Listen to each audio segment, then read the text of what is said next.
उद्याच्या निकालासंदर्भात देवेंद्र फडणवीसांच्या सागर निवासस्थानी सध्या बैठक सुरू झालेली आहे। बैठकीसाठी गिरीश महाजन, प्रवीण दरेकर आणि प्रसाद लाड असे नेते दाखल झालेले आहेत। या संदर्भात आपण गणेश ठाकूर यांच्याकडून अधिक माहिती घेऊया। गणेश, नक्की कशा संदर्भातली चर्चा या बैठकीमध्ये होऊ शकते, काय कळतंय?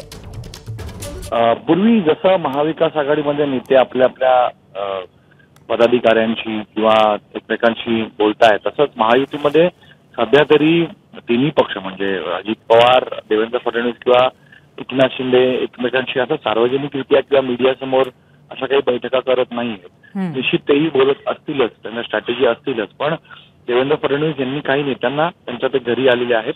आता चर्चा निश्चित होईल, उद्याच्या निकालासंदर्भात स्ट्रॅटेजी निश्चित आखली जाईल की कशा प्रकारे आता आपण सरकार बनवण्याच्या जवळ असू तर सगळी गणितं बसवायची आहेत। अपक्षांशी बोलणं सुरू असेल, छोट्या पक्षांशी बोलणं सुरू असेलच, तर या सगळ्या बाबींची काही जे कामं दिली असतील किंवा जी स्ट्रॅटेजी आहे त्यात कुठपर्यंत आलो या सगळ्या चर्चा करण्यासाठी नेते आल्याचं कळतंय।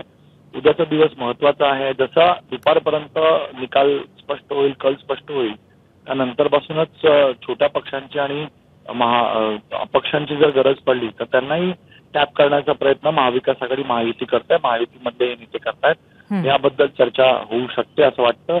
त्याशिवाय उद्या आपण कशी रणनीती असावी, जसं महाविकास आघाडीने हॉटेल बुक केलेले आहेत, अनेक गोष्टी करतायत ते, तसं महायुतीचंही काहीतरी स्ट्रॅटेजी असेलच आणि त्यावर चर्चा करण्यासाठी नेते पोहोचतील असं कळतंय।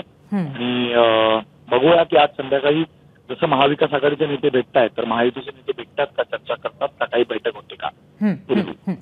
धन्यवाद गणेश, आपण दिलेल्या माहितीबद्दल। तर उद्याच्या निकाला संदर्भातली स्ट्रॅटेजी ठरवण्यासाठी सागर निवासस्थानी ही बैठक सुरू आहे आणि त्यामध्ये छोट्या पक्षांसंदर्भात आणि अपक्षांसंदर्भात चर्चा होईल, त्यांच्याशी संपर्क साधण्याचा प्रयत्न केला जाईल आणि एकंदरीतच सत्ता स्थापनेसाठी प्रयत्न आणखीन निश्चित करण्याचा इथे प्रयत्न होईल।